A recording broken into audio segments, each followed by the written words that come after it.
And I just remembered that hopefully you guys, I think the Khan Academy mentions the solving by graphing as well. So hopefully this kind of was connected with the Khan Academy video you watched as well. So we're gonna do this problem. Now, if you're using the notes I attached, we did skip an example, but I'm calling this example 2, just for time's sake and just so that your video isn't too long. But if you want more examples or you're stuck on a homework question, feel free to shoot me an email. I'm glad to send you like a quick little video of another example, or even doing one off the homework for you, or setting up a Google Meet if needed, if you are in need of that.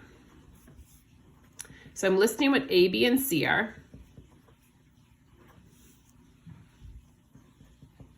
So negative B over 2 times A. So B is a negative 16, so it'll be positive 16 over 2 times A. So it'll end up being 4. Once I have that, I have to put that back into this original equation. So I'm doing 2 times 4 squared minus 16 times 4 plus 30.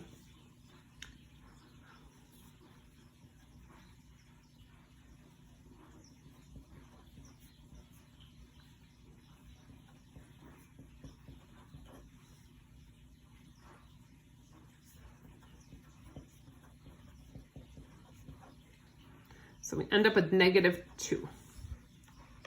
So there's our vertex.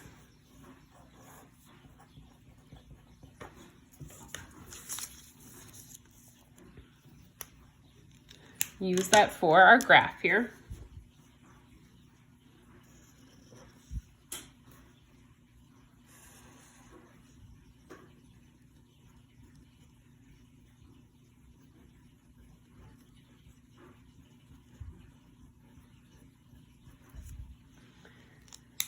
So 4, negative 2 is going to be my first point. And then I have to do my table of values.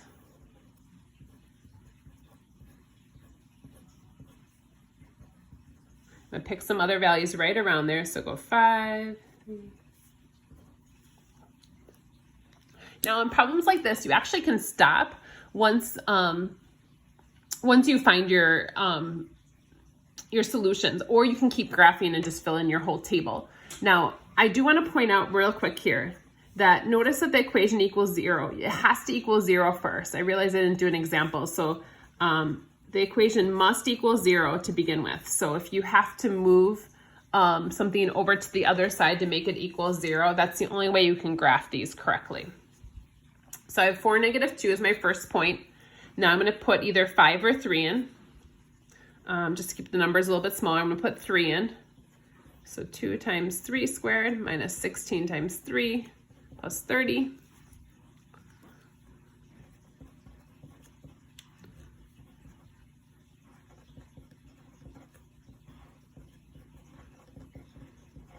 So that actually ends up being 0. And again, because of symmetry, those are 0.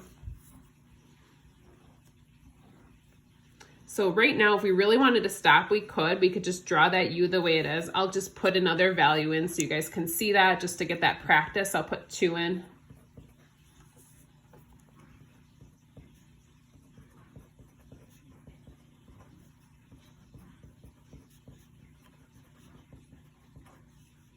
So that'll end up being 6.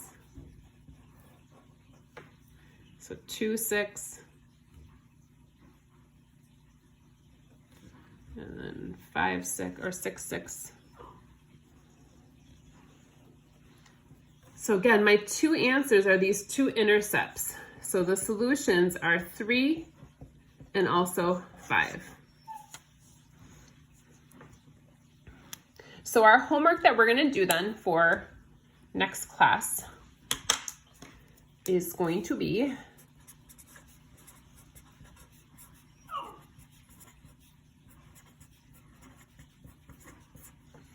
just 5 graphs. So make sure, one of the things I'm noticing with homework is make sure you guys show your work. And what I mean by your work is what I've been showing here. You don't have to show absolutely every step, but show your vertex, show your table, and then definitely show your graph. If you're not showing me those things, it really looks like you're maybe getting your answers from somewhere other than your own knowledge. So making sure you guys are taking the time to do that. Thanks so much. Let me know if you guys have any questions. I'd be glad to help. Take care.